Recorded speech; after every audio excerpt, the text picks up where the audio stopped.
দেখুন, সকাল থেকে রাত পর্যন্ত এরকম বাসার সামনে থেকে মিছিল যায় এবং গাড়ি ঘোড়ার শব্দ তো আছেই, মাঝের মধ্যে খুবই বিরক্ত লাগে।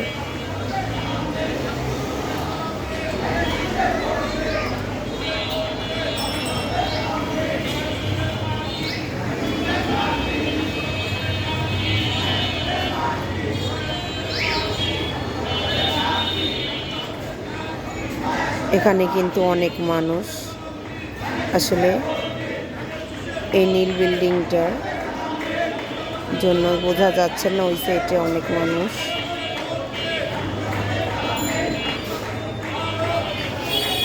আর এটা কিন্তু একটা কমিশনারের বাসার সামনে স্লোগান দিচ্ছে।